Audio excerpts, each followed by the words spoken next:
Hello guys.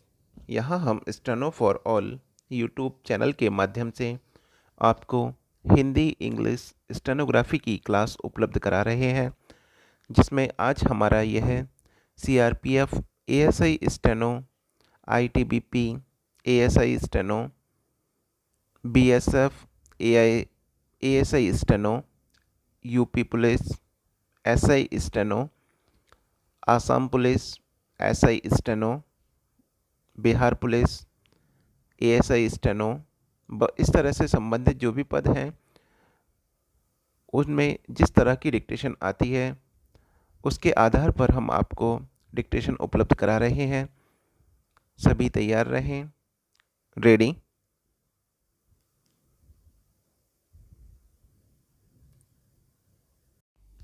Ready.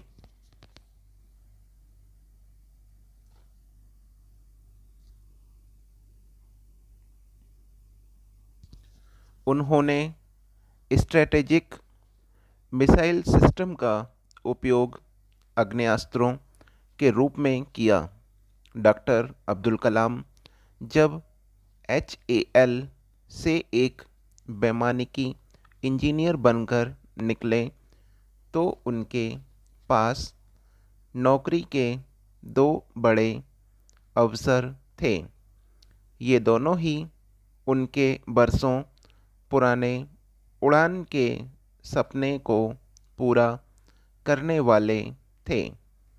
एक अवसर भारतीय वायुसेना का था और दूसरा रक्षा मंत्रालय के अधीन तकनीकी विकास एवं उत्पादन निदेशालय का था। उन्होंने दोनों जगहों पर साक्षात्कार दिया। वे रक्षा मंत्रालय के तकनीकी विकास एवं उत्पादन निदेशालय में चुन लिए गए। सन 1958 में इन्होंने 250 रुपये के मूल वेतन पर निदेशालय के तकनीकी केंद्र उड्डयन में वरिष्ठ वैज्ञानिक सहायक के पद पर काम संभाल लिया। फरवरी 1982 में डॉक्टर अब्दुल कलाम को DRDL का निदेशक नियुक्त किया गया। उसी समय अन्ना विश्वविद्यालय मद्रास ने इन्हें डॉक्टर ऑफ साइंस की मानक उपाधि से सम्मानित किया।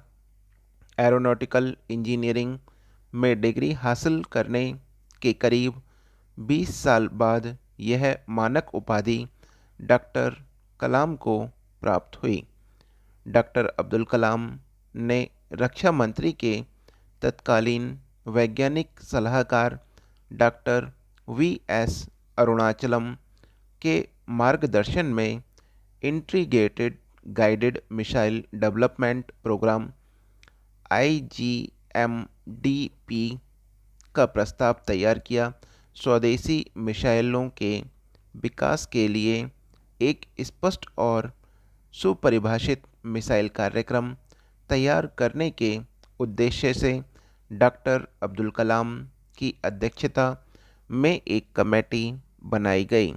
डॉक्टर अब्दुल कलाम राजनीतिक क्षेत्र के व्यक्ति नहीं हैं, लेकिन राष्ट्रवादी सोच और राष्ट्रपति बनने के बाद भारत की कल्याण संबंधी नीतियों के कारण इन्हें कुछ हद तक राजनीतिक दृष्टि से संपन्न माना जा सकता है। इन्होंने अपनी पुस्तक इंडिया 2020 में अपना दृष्टिकोण स्पष्ट किया है। यह भारत को अंतरिक्ष विज्ञान के क्षेत्र में दुनिया का सिरमौर राष्ट्र बनते देखना चाहते हैं और इसके लिए इनके पास एक कार्य योजना भी है। परमाणु हथियारों के क्षेत्र में यह भारत को सुपर पावर बनाने की बात सोचते रहे हैं। वह विज्ञान के अन्य क्षेत्रों में भी तकनीकी विकास चाहते हैं। मुख्य लेख अब्दुल कलाम का व्यक्तित्व। डॉक्टर कलाम एक बहुआयामी व्यक्तित्व के धनी हैं।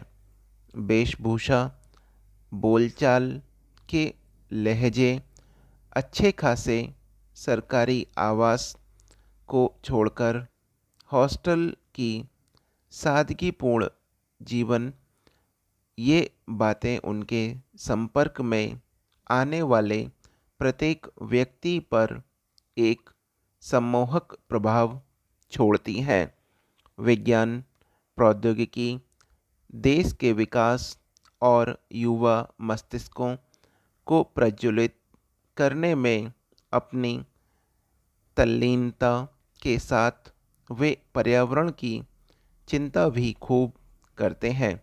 साहित्य में रुचि रखते हैं, कविता लिखते हैं, वीणा बजाते हैं तथा आध्यात्म से बहुत गहरे जुड़े हैं।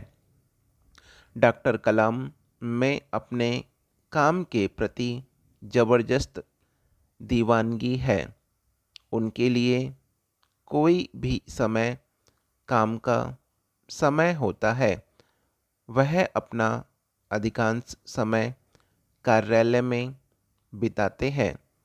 देर शाम तक विभिन्न कार्यक्रमों में डॉक्टर कलाम की सक्रियता तथा स्फूर्ति काबिले तारीफ है। ऊर्जा का ऐसा प्रभाव केवल गहरी प्रतिबद्धता तथा समर्पण से ही आ सकता है। डॉक्टर कलाम खान पान में पूर्ण शाकाहारी व्यक्ति हैं। वे मदिरापान से बिल्कुल परहेज करते हैं।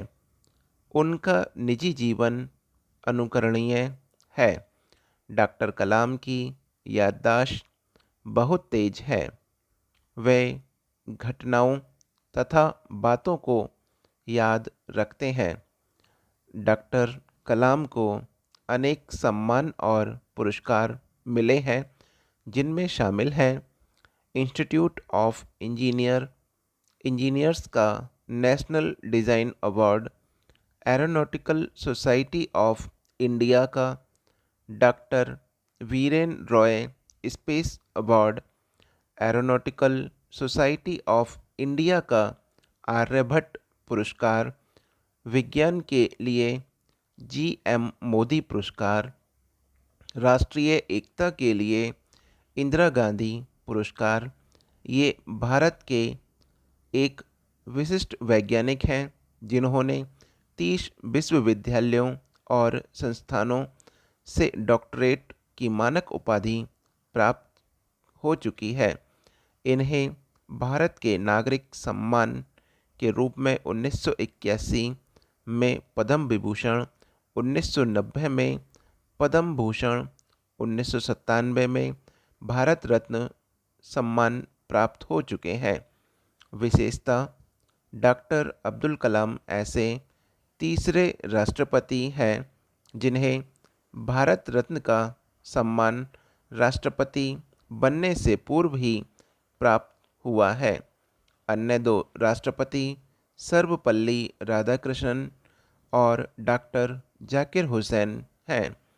यह प्रथम वैज्ञानिक हैं जो राष्ट्रपति बने और प्रथम राष्ट्रपति भी जो अविवाहित है। 27 जुलाई 2015 की शाम अब्दुल कलाम भारतीय प्रबंध संस्थान शिलोंग में रहने योग्य गृह पर एक व्याख्यान दे रहे थे, तब उन्हें दिल का दौरा पड़ा और वे बेहोश होकर गिर पड़े। लगभग 6:30 बजे गंभीर हालत में वे बेधानी अस्पताल में आईसीयू में ले जाया गया और 2 घंटे के बाद उनकी मृत्यु की पुष्टि कर दी गई।